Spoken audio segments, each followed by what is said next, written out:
Welcome to the TrackPad's Military History Podcast, where we bring the terrain, the tactics, and the stories of soldiers to life.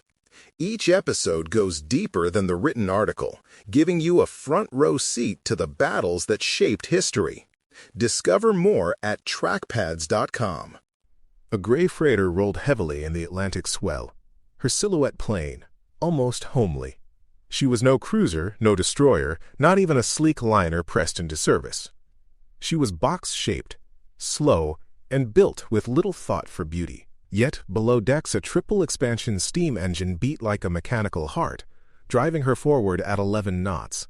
To those who served on her, she was more than steel plates and rivets. She was a lifeline. Liberty ships like this one, the Jeremiah O'Brien among them, became the invisible thread stitching together continents in war. They carried not only cargo, but the very survival of nations. For Britain, starved by U-boats, each arriving freighter was as precious as an army division. For the United States, these ships represented proof that industry and willpower could be transformed into victory at sea. The stakes were immense. In the early years of the war, Allied shipping losses mounted at terrifying rates. German submarines sought to choke Britain into submission, torpedoing freighters faster than they could be replaced.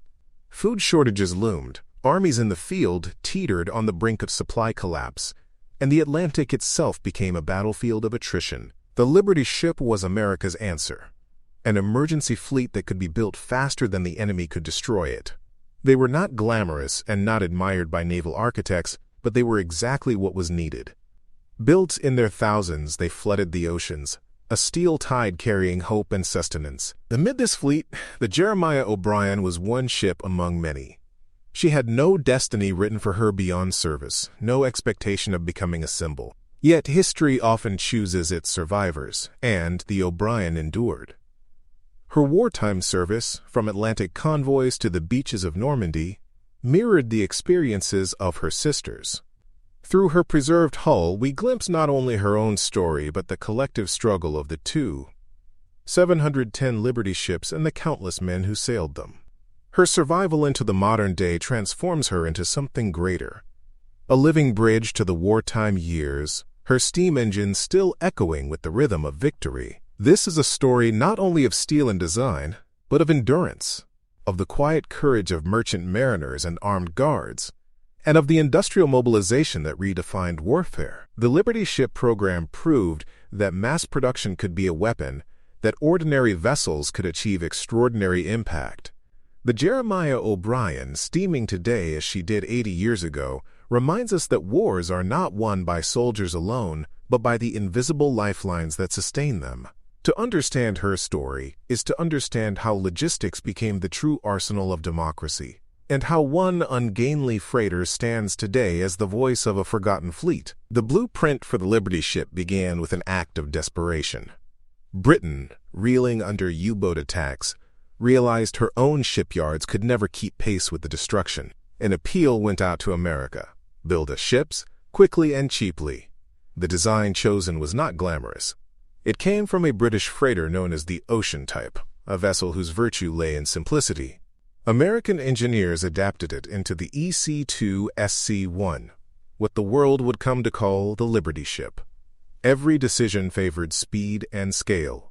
Instead of modern turbines, most Liberties carried antiquated triple-expansion engines, reliable if slow.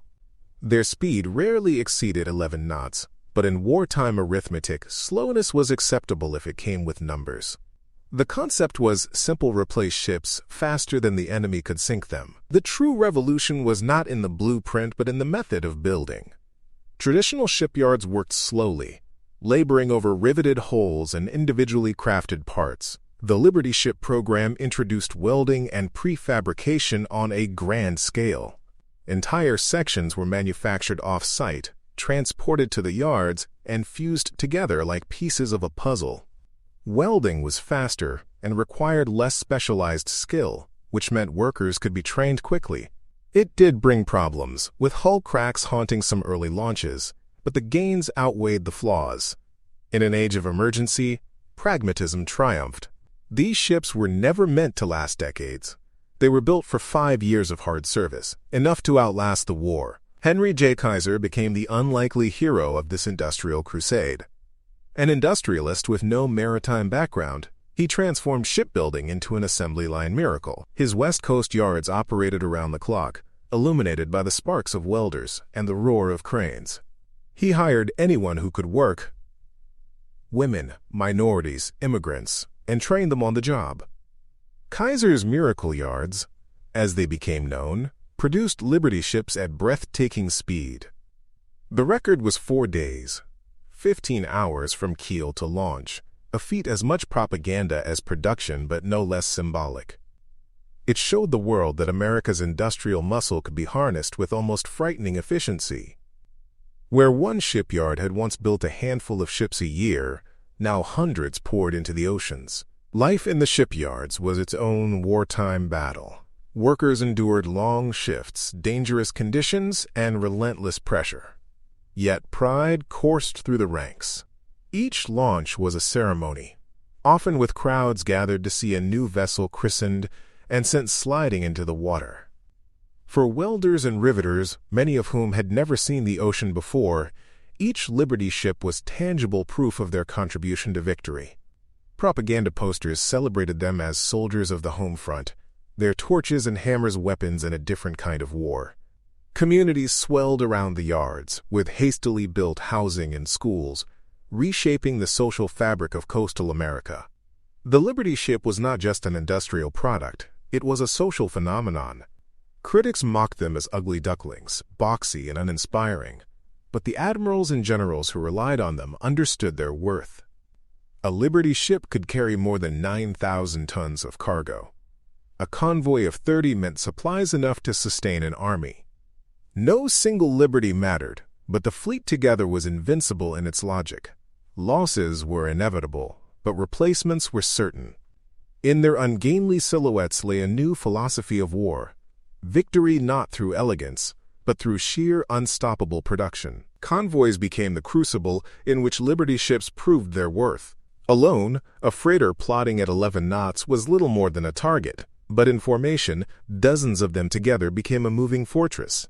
Escorts shepherded these convoys, destroyers, corvettes, and trawlers armed with sonar and depth charges, circling constantly to shield their charges. Discipline was absolute.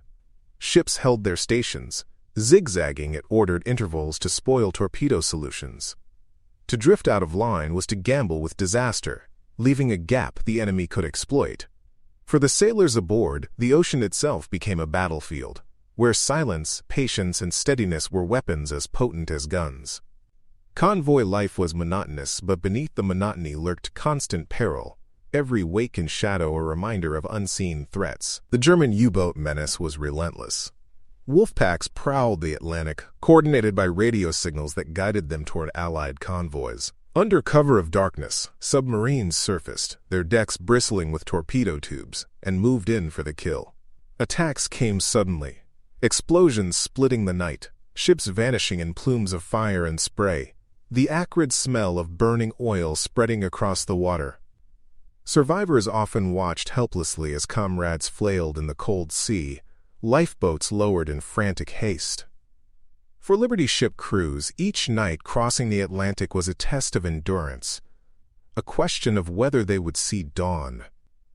It was a grim lottery, one in which luck and discipline both mattered, but neither could guarantee survival. The Allies fought back with science and persistence. High-frequency direction finding allowed escorts to triangulate U-boat transmissions, while radar extended the eyes of the fleet. Escort carriers brought fighter planes into mid-ocean, once beyond the range of land-based patrols. Depth charges thundered beneath the waves, forcing submarines into evasive dives. Each innovation tilted the balance slowly, grinding down the German offensive. By 1943, convoys were no longer defenseless herds. They were predators in their own right, hunting the very submarines that had once stalked them. For the sailors of Liberty ships, this shift was palpable. Danger never vanished, but the odds improved, and hope began to replace despair. Even as escorts and aircraft blunted the submarine threat, another enemy never relented: the Atlantic itself. Storms rolled across the ocean with brutal force, smashing ships with towering seas and howling winds. Crews fought to keep decks clear of ice, hacking at frozen railings with axes as spray froze instantly in the frigid air. Steering gear jammed, cargo shifted violently, and engines strained against relentless pounding. Yet paradoxically, the same storms that battered the Liberties also shielded them. Aircraft could not fly in such weather, and submarines struggled to attack in towering swells. For mariners, misery and salvation were entwined. Survival demanded endurance, not only of the enemy but of the sea itself. Damage control became a second nature aboard Liberty ships. Crews drilled tirelessly, knowing that a torpedo's impact or a direct hit from a bomb might cripple but not necessarily sink their vessel. Pumps stood ready. Bulkheads were reinforced, and makeshift repairs became acts of desperate ingenuity.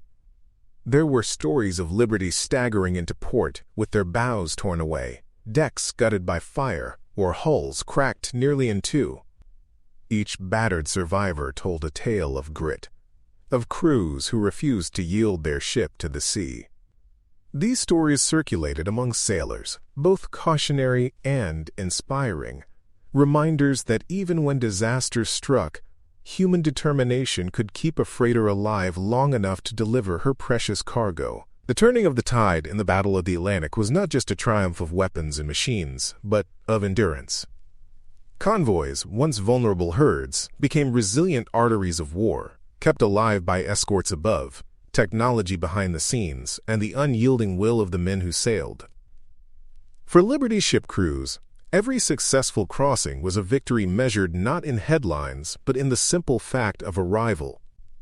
Each ton landed in Britain, each soldier supplied in North Africa, was proof that the gauntlet could be run, and that even slow, ungainly ships could defy the ocean and the enemy alike. The human story of the Liberty ships was written not only in steel but in sweat, fear, and stubborn endurance. Crewing these vessels were merchant mariners, civilians drawn from farms, factories, and fishing ports, men of all ages who signed on for dangerous voyages. They were not enlisted soldiers, yet their casualty rates were among the highest of the war. Alongside them served detachments of the Navy Armed Guard uniformed sailors assigned to man the guns bolted to the decks. Two worlds met in cramped quarters, civilian seafarers focused on moving cargo, and naval ratings charged with defense. At first uneasy, the relationship grew into a brotherhood, tested by nights under blackout and sudden alarms. Together they formed a hybrid crew, bound not by tradition but by necessity. Daily life aboard a Liberty ship was a study in contrasts. There was monotony, endless watches on the bridge, chipping rust from the decks, shoveling coal or tending boilers in the stifling engine room. There was drudgery hauling cargo slings, cleaning bilges, cooking meals for a weary crew. Yet woven into the routine were jolts of terror. A torpedo struck without warning. A plane appeared suddenly overhead, and monotony dissolved into chaos. Sleep came in fitful snatches, meals were eaten quickly, and comfort was measured in a hot mug of coffee or a letter from home. For the men, survival meant adapting to a rhythm where boredom and terror marched side by side. Recognition was scarce. Merchant mariners carried the war on their shoulders, but for decades after the conflict, they were denied the benefits given to veterans. Many felt forgotten, their sacrifices overlooked in the post-war celebration of soldiers and sailors. Pay was decent by wartime standards, but no paycheck could compensate for nights spent in lifeboats, survivors adrift after their ships were sunk. The Navy Armed Guard fared somewhat better in terms of official recognition, but their role was overshadowed by the exploits of larger combat ships. Both groups were vital, yet both occupied a shadowed corner of the wartime narrative. Their pride lay not in medals, but in the knowledge that without them, the front lines would have gone hungry and unarmed. Morale took root in small comforts and stubborn traditions. A harmonica played on deck, a poker game in the mess, or a superstition quietly observed before entering U-boat waters helped men steady their nerves. Many sailors carried charms or clung to rituals, refusing to whistle on deck for fear of inviting wind or tapping the rail before stepping below. Humor lightened grim days, Nicknames for ships, captains, and even the armed guard guns passed the hours. These touches of humanity gave shape to lives otherwise spent staring at an endless gray horizon, making survival not only possible but bearable. Heroism aboard Liberty ships seldom made headlines, yet it was lived out in countless acts of courage. Boatswains deciding to cut adrift blazing cargo, engineers keeping crippled machinery alive, gunners opening fire on diving aircraft. Such decisions, made in seconds, determined the fate of ships and crews. Ordinary men became leaders under fire, their choices carving the line between survival and disaster. The decks of Liberty ships were not battlefields in the traditional sense, but they demanded the same resolve. In their perseverance, these mariners embodied a quiet, unheralded courage, one that kept the arteries of war open even as danger pressed in from every horizon. The Jeremiah O'Brien entered service in 1943, one Liberty ship among many, her gray hull indistinguishable from her sisters. Her first voyages took her into the Atlantic lifeline, sailing with convoys that carried the raw necessities of survival to Britain. Deep in her holds lay ammunition, canned rations, fuel drums, and spare parts, all of it destined to feed a nation under siege. For her crew, each departure from the American coast carried the same question: would they return? U-boats hunted relentlessly, and every Liberty ship was a target. Arrival in port was not routine. It was a small victory, proof that vigilance and discipline had once again outrun fate. The O'Brien story began not in glory, but in the grinding reality of repeated crossings, each one essential, each one uncertain. Her most iconic role came in June 1944, when she became part of the vast armada gathered for Operation Neptune, the naval spearhead of D-Day. Off the beaches of Normandy, the O'Brien anchored among hundreds of other ships, her decks stacked with the cargo that would fuel the liberation of Europe. Under threat from German aircraft, artillery, and mines, her crew labored to unload supplies, working through the din of battle. Every sling of ammunition, every crate of food, every barrel of fuel she delivered became lifeblood for the soldiers clawing their way inland. Liberty ships like the O'Brien made the difference between a beachhead that held and one that starved. Their contribution was not glamorous, but without them the invasion could not have succeeded. Life aboard during the invasion was tense, chaotic, and exhausting. Above decks, armed guard gunners stood watch, scanning the skies for dive bombers or strafing fighters. Below, sailors worked in cramped holds, sweating as they prepared cargo for discharge, their ears ringing with the distant rumble of artillery. The decks vibrated with the clash of battle nearby, yet work never stopped. Fatigue became a constant companion, but purpose carried the men forward. They knew that what passed across their decks reached directly into the foxholes and gun pits ashore. Their labor was the silent counterpart to the soldiers' fight, each crate of rations or shells as vital as the rifle or helmet in a man's hands. The O'Brien's war was also marked by near misses and moments when catastrophe seemed only a heartbeat away. Engines faltered at sea, repaired on the fly by engineers who refused to surrender to breakdowns. Convoys saw ships ahead and astern struck by torpedoes, the O'Brien spared by chance or vigilance. Storms threatened to break her apart. Cargo shifted dangerously in heavy seas, and crowded anchorages brought constant risk of collision. Yet through it all, she endured. Each brush with disaster reinforced the truth of her service. That survival was earned voyage by voyage, decision by decision, by the hands and resolve of her crew. Even after the thunder of Normandy faded, the O'Brien's work continued. She shuttled supplies between Britain and newly liberated French ports, her cargo sustaining armies now driving eastward toward Germany. These voyages lacked the drama of the invasion, but they were no less essential. Each ton she delivered added momentum to the Allied advance, ensuring that offensives did not stall for lack of food, fuel, or ammunition. The O'Brien's record was not of a single heroic act, but of consistent, unrelenting service. She embodied the Liberty Fleet itself, unglamorous, unyielding, and indispensable. The arithmetic of victory in the Second World War was written not in battles won but in cargo delivered, and Liberty ships were the numbers behind that equation. By war's end, two 710 had been launched, a fleet of gray workhorses that collectively carried millions of tons of supplies. Each ship could haul over 9,000 tons, and a single convoy of 30 Liberties meant nearly 300,000 tons delivered in one crossing. That tonnage translated directly into divisions fed, armies armed, and air forces supplied with fuel and bombs. Where Germany hoped to choke the Allies through attrition, the Liberty fleet overwhelmed that strategy with sheer capacity. The Allies could lose ships and still surge ahead, because the stream of new vessels was relentless. In this industrial calculus, Liberty ships became as decisive as tanks or bombers. The reach of these ships extended far beyond the Atlantic. In the Arctic, Liberty ships braved some of the most dangerous waters on Earth to deliver Lend-Lease cargo to the Soviet Union. Convoys bound for Murmansk and Archangel carried tanks, trucks, aviation fuel, and food, all under constant threat from U-boats, Luftwaffe bombers, and ice-choked seas. Losses were heavy, yet enough ships arrived to bolster the Red Army, sustaining the Eastern Front in its grimmest hours. In the Indian Ocean, Liberty ships supplied British and Commonwealth forces, feeding campaigns in North Africa and the Middle East.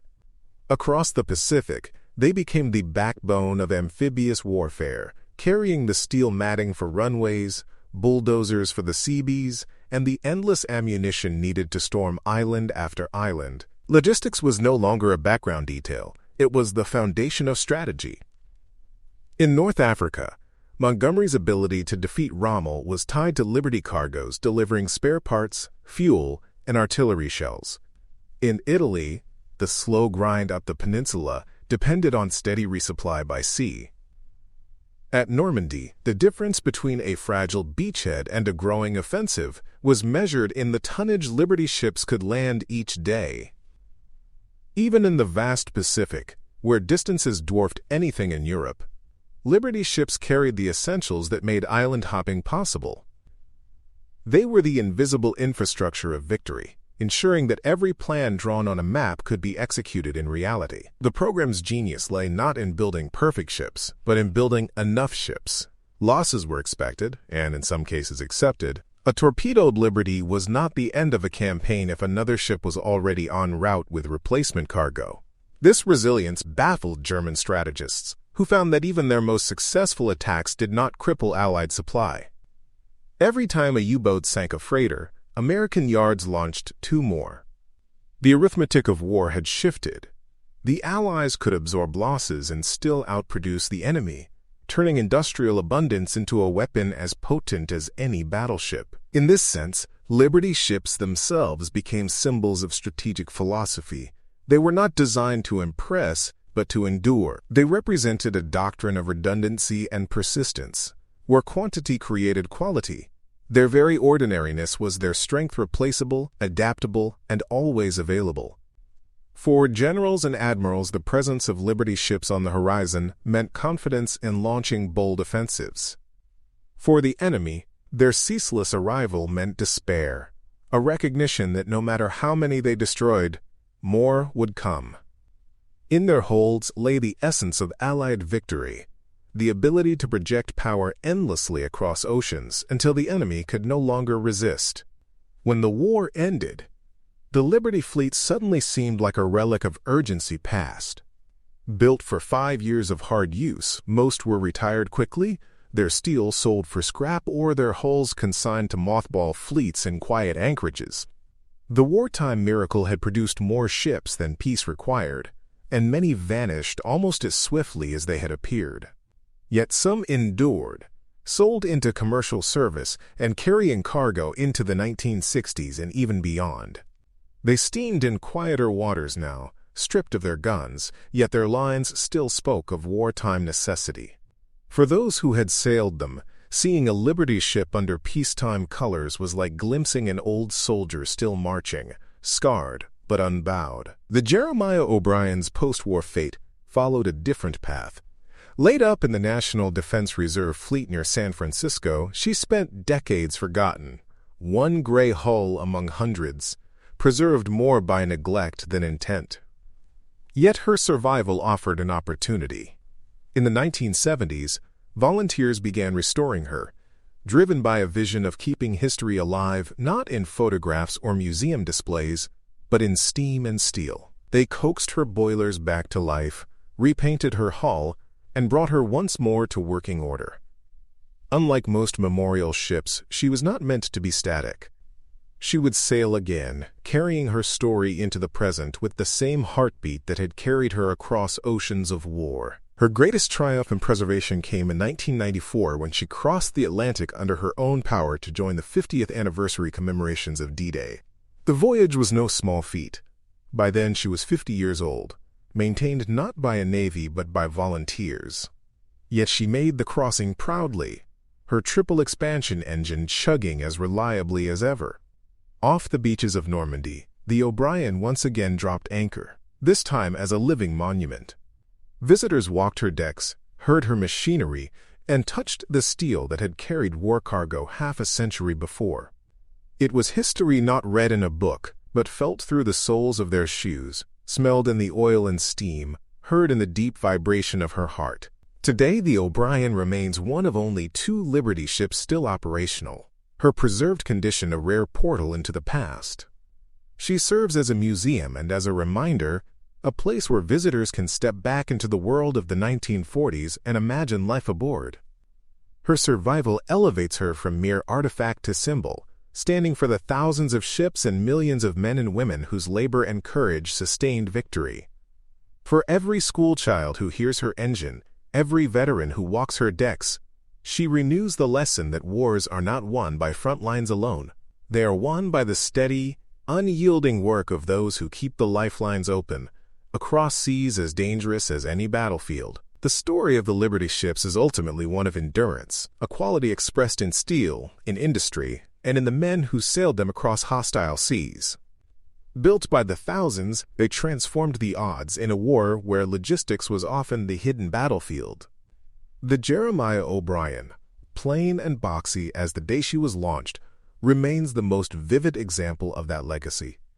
She was not designed to impress, only to serve.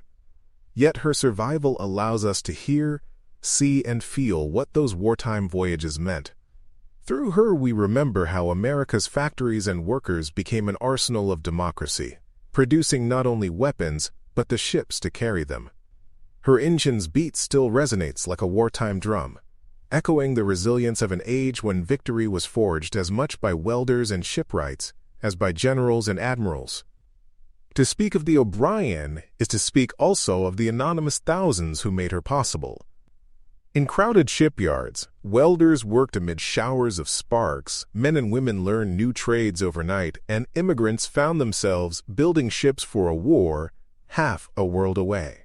At sea, merchant mariners and armed guards endured cold nights under blackout, storms that iced the decks, and the constant dread of torpedoes.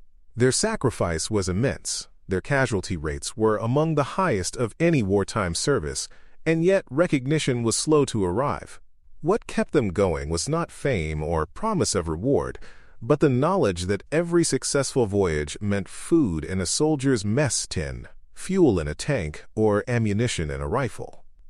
Their quiet courage ensured that Allied offensives did not falter for lack of supplies. The Liberty ship legacy continues today not only in museums and history books, but in the broader lessons they represent.